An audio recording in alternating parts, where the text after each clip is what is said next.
En 2002, l'Asie accueille enfin sa Coupe du Monde. On l'attendait au Japon, peut-être en Corée. Ce sera, par la grâce et l'héritage d'Havelange, les deux pays. Réconciliés de force, à la suite d'un cafouillage qui a voulu que, malgré le règlement, deux pays organisent ensemble la compétition.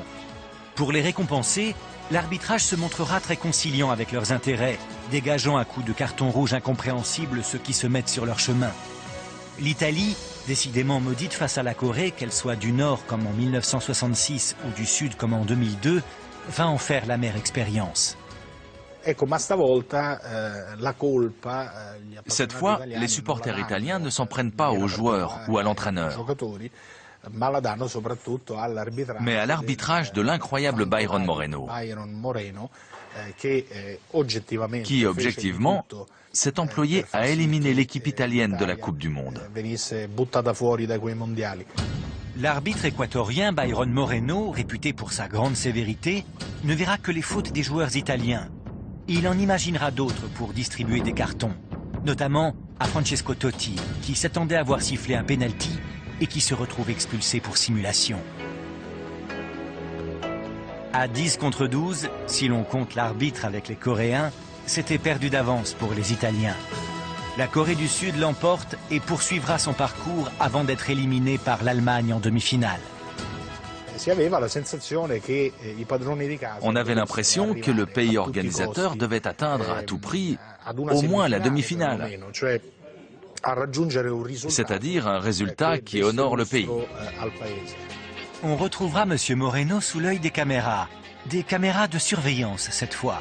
Celle de l'aéroport de Quito, alors qu'il va embarquer avec 6 kilos d'héroïne. Les Italiens en profiteront pour dire à la planète football, on vous l'avait dit qu'il était malhonnête cet arbitre.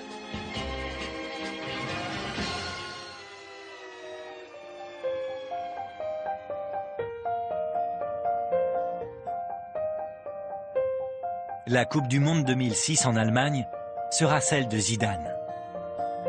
On parle du Mondial 98 avec Zidane, mais Zidane a été 10 fois plus fort en 2006, mais 10 fois plus fort. Zidane est sorti de sa pré-retraite internationale pour jouer sa dernière compétition. C'est pour moi du grand art, c'est du Léonard de Vinci.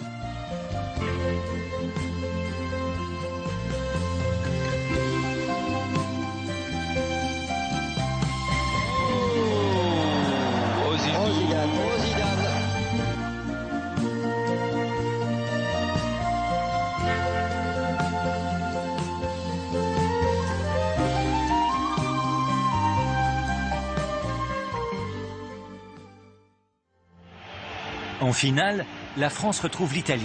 Zidane se permet des gestes insensés, comme cette panenka, ce tir en feuille morte qui doit son nom à un buteur tchèque.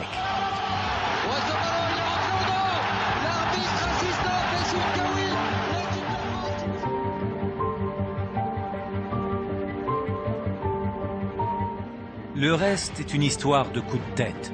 Un premier coup de tête détourné par Buffon, un second coup de tête que Materazzi n'aura pas le temps d'esquiver. Oh non! Oh non! Oh non! Oh non! Tout est bon pour gagner, donc y compris cracher à la figure d'un des joueurs adverses, l'insulter en permanence pour le faire disjoncter, c'est des pratiques qui sont courantes dans le championnat d'Italie. Donc ce qui est surprenant en fait pour les Italiens, c'est que Zidane ait réagi. Zidane avait accumulé une longue expérience en Italie. Et il aurait dû être, comment dire, préparé à passer outre les provocations verbales de son adversaire du jour.